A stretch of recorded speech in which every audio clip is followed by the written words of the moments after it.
Hello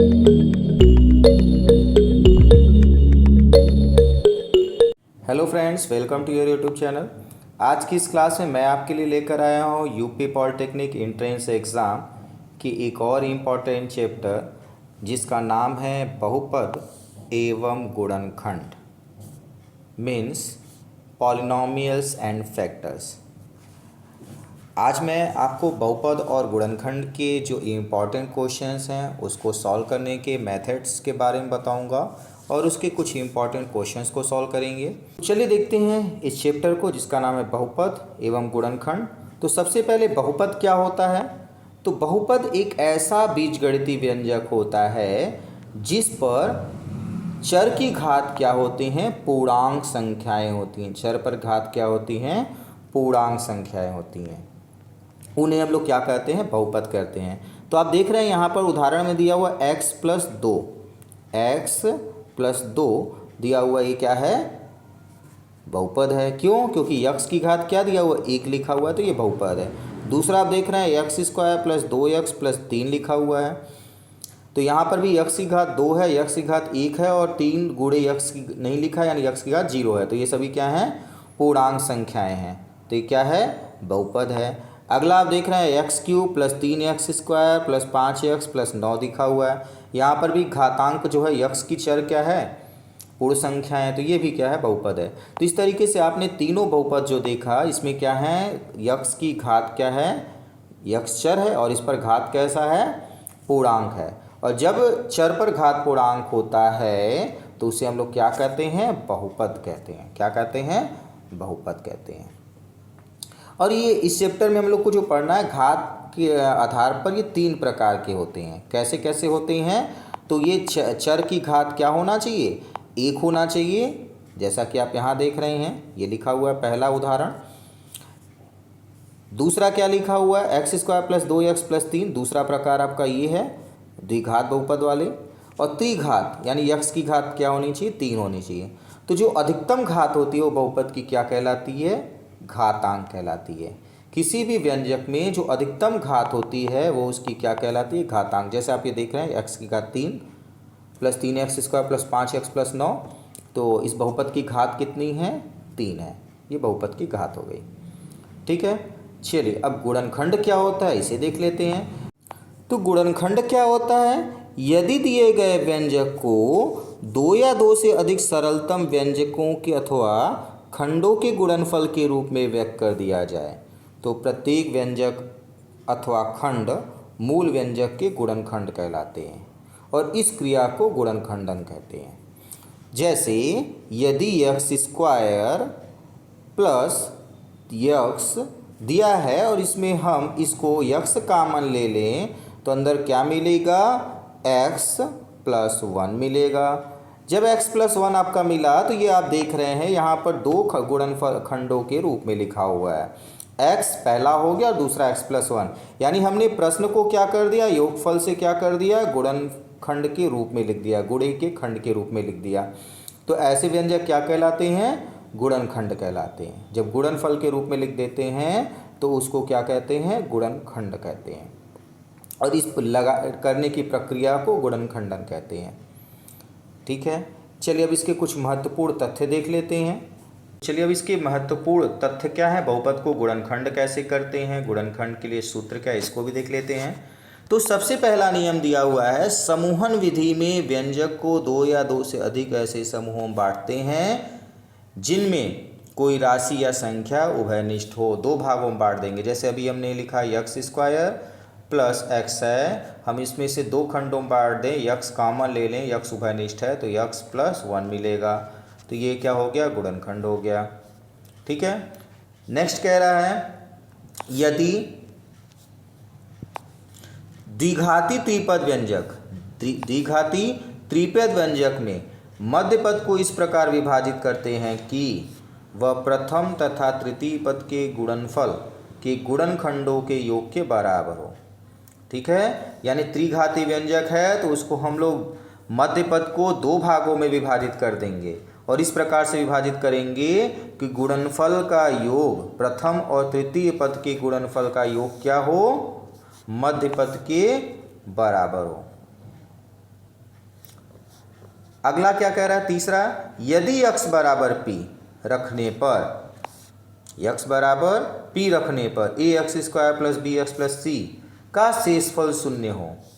यदि x बराबर p दिया है और उसे गुणनखंड में रखने पर शेषफल शून्य हो तो क्या कहेंगे, x माइनस p व्यंजक का गुणनखंड होगा, व्यंजक का गुणनखंड होगा। ठीक है, चलिए अगला नियम क्या है, यदि व्यंजक x प्लस p से भाग किया जाए, व्यंजक को क्या करें, x प्लस p से भाग दें, तो व्यंजक में x बराबर माइनस p रखने पर शेषफल प्राप्त होगा। यानी उसी व्यंजक में कह रहा है गुणनखंड है या नहीं है, कह रहा है भाग देना है और शेषफल ज्ञात करना है, तो ये मान उठाकर हम लोग व्यंजक में रख देंगे तो क्या हो जाएगा, जो भी आपका अंतिम में बचेगा मान आएगा वो आपका उसका शेषफल हो जाएगा। ठीक है, तो जब भी शेषफल पूछे तो जो भी मान दिया रहे उसी को उठाकर रख देंगे और हम लोग को शेषफल मिल जाएगा। तो पांचवा सूत्र फार्मूला दिया हुआ है आपका, क्या दिया हुआ है, a² माइनस b² बराबर a plus b a minus b, यानी दोनों का स्क्वायर हो और बीच में क्या हो, माइनस हो। तो एक बार a प्लस बी लिखते हैं फर्स्ट ब्रैकेट में और सेकंड ब्रैकेट में a माइनस बी लिख देंगे। इस तरीके से जैसे करेंगे आपका व्यंजक क्या हो जाएगा, गुणनखंड के रूप में हो जाएगा। नेक्स्ट फार्मूला क्या देगा, फार्मूला नंबर 6 दे रहा है, यदि a प्लस बी का होल स्क्वायर बराबर a² plus b² plus 2ab, क्या दिया हुआ है, a प्लस बी का होल स्क्वायर बराबर a² plus b² plus 2ab। यह फार्मूला बहुत पहले से पढ़ते आ रहे हैं, याद होगा आपको। इसी तरीके से दूसरा फार्मूला भी दिया हुआ है, माइनस वाला दिया हुआ है, a माइनस बी का होल स्क्वायर बराबर क्या होता है, याद आ गया होगा, a² plus b² minus 2ab। दोनों एक दूसरे एक फार्मूला है, बस आपका क्या हो जाएगा, यहाँ पर प्लस एक में होता है और एक में माइनस, सेम फार्मूला है। ठीक है, चलिए नेक्स्ट फार्मूला क्या दिया हुआ है, ए प्लस बी का होल क्यूब, क्या दिया हुआ है, a प्लस बी का होल क्यूब, कब, जब प्लस दिया हो तब। तो क्या फार्मूला होता है, a³ plus b³ plus 3ab bracket के अंदर a प्लस बी दिया हुआ है। ठीक है, ये फार्मूला होता है a प्लस बी का होल क्यूब बराबर a³ plus b³ plus 3ab in bracket a plus b. ठीक इसी तरीके से माइनस का फार्मूला भी होता है, a माइनस बी का whole cube, a minus b का होल क्यूब बराबर a³ minus b³ a³ minus b³ और माइनस 3ab ब्रैकेट के अंदर क्या होता है, a माइनस बी। ठीक है, चलिए नेक्स्ट फार्मूला क्या दिया हुआ है, नेक्स्ट फार्मूला दिया हुआ है a³ प्लस b³ इक्वल क्या होगा, a³ प्लस b³ के इक्वल क्या होगा, तो क्या आएगा, a plus b first bracket and second bracket a² minus ab plus b²। ये इसका फार्मूला, इन्हीं फार्मूलों का हम यूज़ करेंगे, इसको आप लोग एक जगह नोट करके और लर्न कर लेंगे। चलिए नेक्स्ट फार्मूला क्या है, a माइनस बी का होल क्यूब दिया है तो क्या होगा, first bracket a minus b and second bracket में क्या हो जाएगा, a² plus b² plus ab। ठीक है, चलिए अगला फार्मूला देखते हैं। अगला फार्मूला क्या दिया हुआ है, a प्लस बी प्लस सी का होल स्क्वायर दिया हो, क्या दिया हो, a प्लस बी प्लस सी का होल स्क्वायर, तीन चर हों और उस पर होल स्क्वायर लगा हो, तो क्या करते हैं, बहुत सिंपल फार्मूला है, आप इस पैटर्न पे लर्न कर सकते हैं। फर्स्ट टर्म का स्क्वायर मीन्स a², सेम ऐसे plus b² plus c² plus 2ab plus 2bc plus 2ca। ठीक है, क्या फार्मूला बना, a² plus b² plus c² plus 2ab plus 2bc plus 2ca। इस तरीके से इसका फार्मूला हो गया। नेक्स्ट फार्मूला क्या दिया हुआ है, यदि a plus a³ plus b³ plus c³ दिया हो, क्या दिया हो, a³ plus b³ plus c³ minus 3abc, तो इसका फार्मूला क्या हो जाएगा, first bracket a plus b plus c and second bracket में क्या हो जाता है, a² plus b² plus c² minus ab minus bc minus ca। और इसी फार्मूले में यदि a plus b plus c equal 0 दिया हो तो ऊपर वाला फार्मूला हो जाता है a cube plus b cube plus c cube बराबर 3abc। कैसे होगा तो आप जानते हैं किसी भी संख्या में जीरो से गुणा कर दिया जाए तो क्या हो जाता है जीरो। यदि हम यहाँ पर जीरो लिख दें तो ये आपका पूरा टर्म क्या हो जाएगा गुणा होने पर जीरो। तो इधर क्या बचेगा a cube plus b cube plus c cube minus 3abc। Minus 3abc आपका इधर चला गया, पश्चांतर हो गया, जीरो था तो बचेगा क्या a cube plus b cube plus c cube minus 3abc। तो इनमें से आपको बहुत से फार्मूले पहले से लर्न होंगे और जो नहीं लर्न होंगे तो उसको आप लोग एक बार रिवाइज कर लेंगे जिससे ये फार्मूला क्या हो जाए अच्छे से लर्न हो जाए। ठीक है, चलिए अब देखते हैं इससे संबंधित जो क्वेश्चन है, जो इस बहुपद और गुणनखंड के इम्पॉर्टेंट क्वेश्चंस हैं उसको कैसे सॉल्व करना है। तो इस चैप्टर का फर्स्ट इम्पॉर्टेंट क्वेश्चन आपको क्या दिया हुआ है, के किस मान के लिए m-2 व्यंजक m square minus 5m plus के का एक गुणनखंड है। ठीक है, एक गुणनखंड है। तो इसमें हम क्या करेंगे m-2 से m की वैल्यू निकालेंगे और यहाँ व्यंजक में उठाकर रख देंगे। क्योंकि ये गुणनखंड है तो बराबर में क्या आएगा शेषफल जीरो आएगा। तो क्या करेंगे m के प्लेस पर m-2 से वैल्यू रखेंगे तो m की वैल्यू क्या आएगी 2।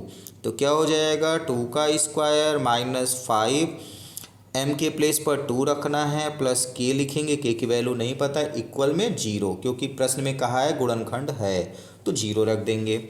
अब क्या हो गया 2 का स्क्वायर 4 हो गया माइनस 5 2 ज़ा 10 प्लस k इक्वल जीरो हो गया। तो क्या आएगा सॉल्व करने पर k -6 प्लस k आएगा, 4 माइनस 10 क्या आ जाएगा -6 इज इक्वल टू जीरो। तो इसको सॉल्व करेंगे तो क्या आ जाएगा 6 आपका पश्चांतर हो जाएगा, लेफ्ट हैंड साइड से राइट हैंड साइड चला जाएगा तो क्या हो जाएगा k इज इक्वल टू 6। तो कौन सा ऑप्शन राइट है, option number c right option हो गया आपका। इस तरीके से ये आंसर आ गया, तो ऑप्शन सी राइट आंसर है। चलिए अगला क्वेश्चन देखते हैं। नेक्स्ट क्वेश्चन क्या दिया हुआ है, प्रश्न संख्या 2 में दिया है जब x cube plus 3x square minus के एक्स प्लस 4 में x माइनस 2 से भाग दिया जाता है तो शेषफल k प्राप्त होता है। तो k का मान ज्ञात करिए, क्या होगा ये पूछ रहा है। तो x माइनस 2 से सबसे पहले x की वैल्यू क्या आ जाएगी, तो x माइनस 2 इक्वल जीरो, तो x इज इक्वल टू 2 आया। ये मान हम लोग क्या करेंगे ऊपर व्यंजक में रख देंगे। तो व्यंजक दिया हुआ है x cube plus 3x square, तो x के प्लेस पर 2 घात में 3 प्लस 3 एक्स स्क्वायर है तो 3 गुणे 2 और x का होल स्क्वायर माइनस के x की वैल्यू 2 प्लस 4 बराबर शेषफल दिया हुआ है प्रश्न में कितना दिया है k, तो ये लिख देंगे k। नेक्स्ट लाइन 2 की घात 3 है तो क्या आ जाएगा 8 आ जाएगा, तो 2 की घात 3 को हम लोग लिख देंगे 8। अब प्लस में क्या हो गया 3 गुणे में 2 की घात 2 है, 2 दूनी 4 तिहाई 12 माइनस 2 की प्लस 4 बराबर k। तो 12 8 20 4 24 आ जाएगा और 2 के उधर गया तो 2 के उधर चला जाएगा, तो इधर आपका क्या बचा 24 बराबर 2 के उधर गया तो प्लस हो जाएगा 3 के, कितना हो गया 3 के। 3 के से क्या आ जाएगा के को भाग देंगे 24 बटे में 3 बराबर के बराबर हो जाएगा 8। सी का कौन सा ऑप्शन सही है, ऑप्शन आप देख रहे हैं सी का राइट आंसर है बी, 8 आंसर आ गया। ठीक है, चलिए नेक्स्ट क्वेश्चन देखते हैं। प्रश्न संख्या 3 दिया है यदि y प्लस 3 से व्यंजक 5y की घाते 3 plus 5y square minus 6y minus 9 पूर्णतः विभाजित है तो शेषफल क्या होगा। यानी y प्लस 3 से इसको विभाजित करना है और शेषफल बताना है। तो ऐसी स्थिति में y प्लस 3 से हम लोग क्या करेंगे y का मान निकालेंगे, तो क्या आएगा y बराबर क्या हो जाएगा -3 और ये वैल्यू हम लोग व्यंजक में रख देंगे। तो क्या आएगा 5 के प्लेस पर 5 और y की जगह पर -3 और घात में क्या आ जाएगा 3 प्लस 5 y की जगह पर -3 घात में 2 -6 y के स्थान पर -3 और -9। अगली लाइन हल करते हैं तो क्या आ जाएगा, 5 के स्थान पर 5, माइनस का 3 बार गुणा माइनस, एक और 3 तिरके 9 त्रिक 27 हो जाएगा। प्लस आएगा, प्लस और माइनस का वर्ग क्या होता है प्लस, तो आपका 3 तिरके 9 पचे 45 हो गया। माइनस माइनस का गुणा प्लस, 6 त्रिक 18 -9। अब इसको हम सरल करें तो 5 का 27 में गुणा करें, प्लस माइनस तो माइनस हो जाएगा और 27 से गुणा करने पर 135। 45, 18 और 9, इनको हम लोग देखें तो 18 45 जोड़ दें और 9 को घटा दें तो क्या जाएगा आंसर 54। अब 135 में से 54 घटा देंगे तो बड़े में से छोटे घटाएंगे, बड़े का चिन्ह, और 54 में से 135 घटा रहे हैं तो आ जाएगा कितना 81। तो कौन सा आंसर आपका सही हुआ, ऑप्शन नंबर ए आपका 81 है जो सही है। ठीक है, तो चलिए अगला प्रश्न देखते हैं। तो प्रश्न संख्या 4 आपका दिया हुआ है, x की घात 4 प्लस एक्स वाई की घाती 3 प्लस एक्स जेड की घात 3 plus x cube y plus y की घात 4 प्लस वाई जेड की घात 3 की गुणनखंड क्या होंगे, ये पूछ रहा है। तो देखने में ये आपकी x की घात 4 का क्वेश्चन यानी 4 घाती क्वेश्चन लग रहा है और बहुत कठिन लग रहा है, तो कठिन नहीं है। इसको गुणनखंड हम लोग देखकर आसानी से कर सकते हैं, बहुत ध्यान से देखने की ज़रूरत है। तो जैसे ही अगर आप ध्यान से देखेंगे तो यहाँ पर x की घात 4 प्रथम पद और यहाँ पर x की घात 3 दिया हुआ है, दोनों में से हम लोग क्या करेंगे x की घात 3 कॉमन ले लेंगे। फिर y की घात 4 आप देख रहे हैं दिया और y की घात 3 दिया, इन दोनों को हम लोग एक साथ कॉमन ले लेते हैं, इन दोनों को। और x जेड की घात 3 और x जेड की घात 3 यहाँ पर दिया, इन दोनों में से हम लोग जेड कॉमन लेते हैं। तो चलिए कॉमन लेने पर क्या बचेगा इसको लिखते हैं। तो x की घात 4 में से x की घात 3 कॉमन लेंगे तो क्या मिलेगा x, और x की घात 3 प्लस वाई में x की घात 3 वाई से x की घात 3 कॉमन लेते हैं तो प्लस वाई।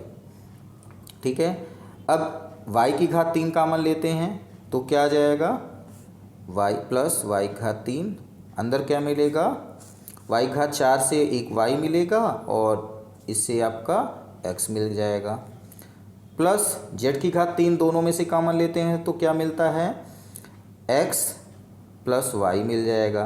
तो आप देख रहे हैं तीनों ब्रैकेट में x plus y x plus y x plus y मिल रहा है, जो कि आंसर का एक हिस्सा है। तो x प्लस वाई अब तीनों में है तो तीनों में से x प्लस वाई हम लोग लेते हैं कॉमन, बची हुई चीज़ों को लिख लेते हैं। तो x की घात 3 प्लस वाई की घात 3 प्लस z की घात 3। तो कौन सा ऑप्शन है, ऑप्शन लगभग आ चुका है, आप मिलाएंगे तो c option x plus y है। तो इसके आगे मिलाते हैं तो क्या मिल रहा है x cube plus y cube plus z cube, ये आपका ऑप्शन आ गया है। तो जैसा कि आप क्वेश्चन देखने से थोड़ा सा कठिन ज़रूर दिखाई दे रहा है, लेकिन आप अगर ध्यान से देखेंगे तो कुछ चीज़ें बड़ी आसानी से दिखाई देती हैं कि कॉमन है, उभयनिष्ठ है, उसको बाहर लिख लीजिए और आपका आंसर आ जाएगा। चलिए इसी तरीके से अगला क्वेश्चन देखते हैं। ये ऑप्शन तो आ चुका है, ऑप्शन सी राइट आंसर है। अगला क्वेश्चन क्या है, तो 5वां प्रश्न क्या दिया हुआ है, यदि x की घात 4 minus p x square plus q का गुणनखंड x square minus 3x plus 2 हो तो p तथा q के मान ज्ञात कीजिए। p तथा q के मान ज्ञात कीजिए। और ये प्रश्न आपका पॉलिटेक्निक 2008 में पूछा हुआ है, ये आपका वेरी इंपॉर्टेंट क्वेश्चन है। तो इसको सॉल्व करने के लिए सबसे पहले हम लोग x square minus 3x plus 2 की गुणनखंड कर लेते हैं मध्य पद से। तो क्या जाएगा x square minus 2x minus x plus 2, मध्य पद को हमने दो भागों में बांट दिया। अब देखते हैं इसमें से कॉमन लेंगे तो फर्स्ट पद और सेकंड टर्म से कॉमन लेंगे तो क्या मिलेगा x माइनस 2 ब्रैकेट के अंदर और कॉमन क्या लिए हैं x, तीसरे और चौथे में से -1 कॉमन लेंगे तो अंदर आपका x माइनस 2 मिलेगा, जो कि तो इस तरीके से आपका ये गुणनखंड हो गया। अब इन x के वैल्यूज़ +2 और +1 हम लोग क्या करेंगे वैल्यू में उठाकर रख देंगे। x की वैल्यू क्या है 2 और 1 आई, कहाँ रखेंगे व्यंजक में रखेंगे, तो p और q में एक संबंध मिल जाएगा। तो चलिए इसको भी हल कर देते हैं। तो x की वैल्यू सबसे पहले हम लोग रखते हैं 2, तो क्या आएगा 2 पर पावर 4 माइनस p 2 पर पावर 2 प्लस q इक्वल 0। ठीक है, ये आ गया इक्वल 0। तो 2 की घाते 4 बराबर हो जाएगा 16 माइनस 4p प्लस q बराबर 0। इसको सरल करते क्या हो जाए, 4p माइनस q बराबर 16। ये आपका पहला इक्वेशन बन गया। अब यक्स की वैल्यू 1 रख के यक्स की दूसरी वैल्यू भी निकाल लेते हैं। तो यक्स की वैल्यू 1 रखेंगे तो क्या आ जाएगा, इसको भी देख लेते हैं। तो 1 की घात 4 मीन्स 1 आएगा, माइनस p 1 स्क्वायर तो 1 ही आएगा, प्लस q बराबर 0 मीन्स क्या आया, p माइनस q बराबर 1। ये दो इक्वेशन आ गए, दो इक्वेशन आ गए। इन दोनों लीनियर इक्वेशन को सॉल्व कर दें। अब यदि हम समीकरण 1 और 2 को घटाएं तो क्या होगा, q और q घटकर 0 आएगा। 4p और माइनस p आपका क्या हो जाएगा, 3p, और 16 माइनस 1 हो जाएगा 15। तो p बराबर क्या आ जाएगा, 15/3 यानी कि 5। और ये 5 यदि उठाकर हम समीकरण 1 में रख दें तो क्या आ जाएगा, माइनस q बराबर 1 माइनस 5 बराबर -4। तो q की वैल्यू क्या है, 4, और p की वैल्यू 5। तो कौन सा ऑप्शन आपका राइट ऑप्शन हो गया, तो ऑप्शन नंबर आप देख रहे हैं सी, जिसमें कि p और q दोनों के आपके आंसर मैच कर रहे हैं। डी में p = 5 आया, q 1, लेकिन आंसर आपका कौन सा सही है, ये सी, p = 5 एंड q = 4। ठीक है, कोई भी दिक्कत आती है आप कमेंट बॉक्स में ज़रूर बताइएगा। चलिए नेक्स्ट क्वेश्चन नंबर 6 देखते हैं क्या दिया हुआ है। तो प्रश्न संख्या 6 आपका दिया हुआ है, यक्स की घात 4 माइनस 13 यक्स स्क्वायर प्लस 36 का गुणनखंड क्या होगा। यक्स की घाते 4 माइनस 13 यक्स स्क्वायर प्लस 36 का गुणनखंड क्या होगा। तो इसको हम लोग मध्यपद से गुणनखंड करेंगे। तो मध्यपद में 13 को 2 भागों में बांटना है, ठीक है, जिसको गुणा करने पर 36 1 का 36 आ जाए, और घटाने पर क्या आ जाना चाहिए, गुणा करने पर 36 आए और जोड़ने पर 13 आए। तो ऐसी कौन सी गिनती है, गुणा कर दें 36 आए और जोड़ दें तो 13 आए, 9 चौक 36, 9 4। तो यक्स स्क्वायर के स्थान पर हम लोग यक्स स्क्वायर लिखेंगे, माइनस 13 के स्थान पर 9 एक्स स्क्वायर हो जाएगा, और माइनस में 4 एक्स स्क्वायर हो जाएगा। 9 4 हो गया 13, यही करना था। और क्या करना है, प्लस 36 लिख देना है। अब क्या करेंगे, यक्स स्क्वायर दोनों में है, कॉमन ले लेते हैं तो क्या मिल जाएगा, यक्स -9 हो गया आपका, और दूसरे में से -4 कॉमन लेते हैं तो यक्स स्क्वायर -9। अब दोनों जगह आप यक्स स्क्वायर -9 है तो यक्स स्क्वायर -9 हम लिख लेते हैं, दोनों में से कॉमन, और बाहर वाला दोनों क्या आ जाएगा, एक्स स्क्वायर -4। अब दोनों जगह आप देख रहे हैं वर्गांतर का सूत्र लग जाएगा, तो क्या हो जाएगा, x + 3 हो जाएगा, और सेकेंड ब्रैकेट में x - 3। ऊपर हम लोगों ने फार्मूला पढ़ा है, जब दोनों का स्क्वायर हो बीच में माइनस, तो एक्स स्क्वायर -9 की जगह क्या लिख सकते हैं, 3 का स्क्वायर। तो एक बार प्लस में एक बार माइनस में।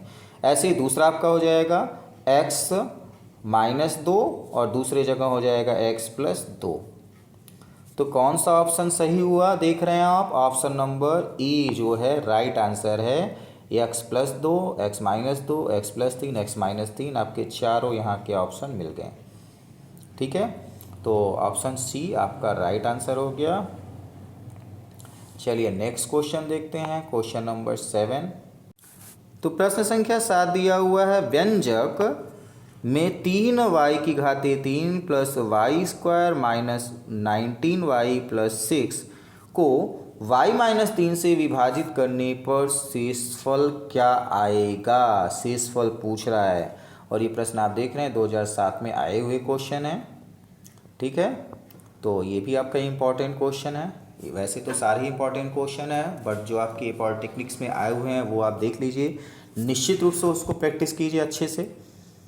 तो चलिए, y-3 क्या कह रहा है, विभाजित कर रहा है और शेषफल पूछ रहा है। तो y इज इक्वल टू क्या हो जाएगा, y इज इक्वल टू क्या हो जाएगा 3, और ये हम ऊपर इक्वेशन में यहाँ रख देते हैं।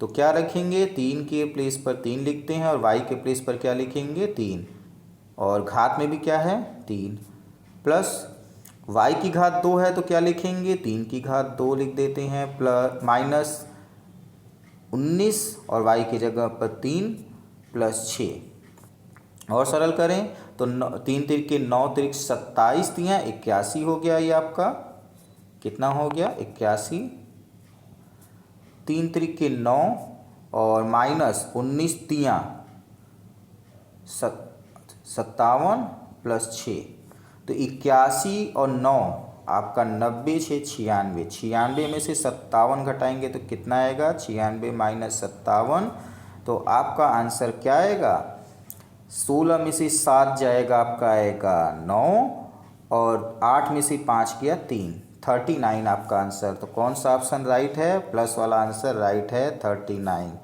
Option number A. Option number A आपका 39 आंसर आ गया है 39। ठीक है, तो चलिए ऐसे ही अगले क्वेश्चंस को देखते हैं। तो अगला क्वेश्चन आपका दिया हुआ है, तो प्रश्न संख्या 8 दिया हुआ है, यदि x square minus y square minus z square plus 2yz plus x plus y minus z के गुणनखंड हैं, गुणनखंड क्या है, इनमें से कौन सा ऑप्शन राइट आंसर है बताना है। और ये आप देख रहे हैं पॉलिटेक्निक 2007 में पूछा हुआ है। तो इम्पॉर्टेंट क्वेश्चंस हैं ये, इसको आप लोग बार बार प्रैक्टिस करिएगा। कोई भी दिक्कत हो तो कमेंट बॉक्स में ज़रूर बताइएगा। तो अब इस क्वेश्चन को करेंगे कैसे, इसके लिए आप लोग को क्वेश्चंस को ध्यान से देखेंगे। तो minus y square minus z square और प्लस 2yz, ये आपके y माइनस जेड के होल स्क्वायर का फार्मूला है। ठीक है, तो सबसे पहले हम लोग इसी को सॉल्व करते हैं। तो एक्स स्क्वायर के प्लेस पर एक्स स्क्वायर लिखते हैं, माइनस कॉमन लेते हैं तीनों में से, और आपका y माइनस जेड के होल स्क्वायर का ये फार्मूला लिख देते हैं, plus x plus y minus z remaining है इसको लिख दिए। अब x square minus y minus z के होल स्क्वायर में वर्गांतर लगाएंगे तो क्या हो जाएगा वो लिख लेते हैं। तो x minus y plus z, और सेकेंड ब्रैकेट में क्या आएगा x plus y minus z, plus बचेगा, और आगे है x plus y minus z, इसको उसी तरीके से लिख लेंगे। अब आप देखेंगे तो x plus y minus z वर्गांतर वाला, और जो बचा हुआ है इनमें आपका कॉमन है। तो क्या कॉमन मिला, x plus y minus z first bracket, और सेकेंड ब्रैकेट में आपका क्या आ जाएगा x minus y plus z, और इसका आपका प्लस 1, ये आपका गुणनखंड हो गया। तो कौन सा आंसर राइट है, x plus y minus z किस में है, ऑप्शन बी एंड सी में। तो कौन सा ऑप्शन सी हो, सेकंड क्या मैच कर रहा है ब्रैकेट, आप देख रहे हैं ये मैच कर रहा है, तो ऑप्शन नंबर बी आपका राइट आंसर हो गया, जिसमें आपके दोनों मैच कर रहे हैं, x plus y minus z और x minus y plus z plus 1, ये आपका दोनों मैच कर गया। तो option number b right answer हो गया। चलिए अब नेक्स्ट क्वेश्चन देखते हैं, क्वेश्चन नंबर 9। तो प्रश्न 9 में दिया हुआ है, यदि f function of y is equal to y cube minus 2y plus 1 हो तब 1/3 मल्टीप्लाई फंक्शन ऑफ 1/3 का मान क्या होगा। यानी y की वैल्यू 1/3 रखकर पहले उसकी वैल्यू निकालनी और 1/3 से मल्टीप्लाई करना है। तो चलिए स्टार्ट करते हैं, 1/3 और फंक्शन ऑफ y के लिए क्या हो जाएगा, y के प्लेस पर 1/3 का whole cube minus 2 into y की वैल्यू 1/3 प्लस 1, सिंप्लीफाई करते हैं तो 1/3 आपका भी ऐसे ही रहेगा। पहले ब्रैकेट के अंदर सॉल्व करेंगे। 1/3 का होल क्यूब आपका 1/27 माइनस 2/3 और प्लस में 1। अब 1/3 को 1/3 लिख लेते हैं और 1/27 माइनस 2/3 प्लस 1 को एलसीएम ले लेते हैं तो 27 आ जाएगा। और आपका यहाँ पर 1 माइनस 3 से 27 को भाग देंगे 9, 9 दूनी 18 और यहाँ पर प्लस 27। ठीक है, अब इसको 27 एक 28, 28 में से 18 जाएगा, कितना बचेगा? 28 में से 18 गया तो आपका आ जाएगा 10। तो 10 बटे में 27 और गुणे में क्या रहा है 1/3, तो क्या हो जाएगा 10 बटे में 81। 10 बटे में आपका 81 आ गया। तो कौन सा ऑप्शन सही है? ऑप्शन नंबर डी आपका राइट आंसर है 10/81। ठीक है, चलिए नेक्स्ट क्वेश्चन देखते हैं। प्रश्न संख्या 10 क्या दिया हुआ है आपका? x³ plus x minus 3x² minus 3 का गुणन होगा, गुणनखंड क्या होगा ये पूछ रहा है। और ये प्रश्न आपका पॉलिटेक्निक 2011 में पूछा हुआ है। इम्पॉर्टेंट क्वेश्चन है, वेरी इंपॉर्टेंट क्वेश्चन है। ठीक है, तो चलिए गुणनखंड कैसे करना है। तो सबसे पहले यहाँ त्रिघात तो दिख रहा है, लेकिन इसको मैं बिना त्रिघात के ही आसानी से हल कर सकते हैं। तो बिना घबराए अब इस क्वेश्चन को ध्यान से देखिए। तो x³ प्लस एक्स में आपको क्या कॉमन मिल रहा है? x, तो इसमें से हम लोग कॉमन लेते हैं x, तो क्या कॉमन हो गया? x मिल गया। अंदर क्या बचेगा? x² plus 1। अब ध्यान से देखिए, बचे हुए दो पदों में यदि हम -3 कॉमन ले लें तो सेम ऐसा ही ब्रैकेट के अंदर मिलेगा x² प्लस 1। अब दोनों जगह आपका x² प्लस 1 आपका कॉमन मिल रहा है, उभयनिष्ठ मिल रहा है, तो दोनों ब्रैकेट्स में से x² प्लस 1 हम लोग कॉमन लेते हैं। तो क्या मिलेगा बचा हुआ? x - 3 ही आ गया ब्रैकेट के अंदर। अब आप देखिए आंसर आ चुका है। तो कौन सा ऑप्शन राइट है, ए या डी? तो आप देखेंगे ऑप्शन ए राइट आंसर है, जिसमें दोनों आपके मिल रहे हैं, x² प्लस 1 भी और x - 3 भी। ठीक है, तो option A is the right answer. तो बहुपद और गुणनखंड के 10 इंपॉर्टेंट क्वेश्चंस हो चुके हैं। शेष इंपॉर्टेंट क्वेश्चन हम लोग नेक्स्ट क्लास के नेक्स्ट वीडियो में देखेंगे। आज के लिए इतना ही, थैंक यू।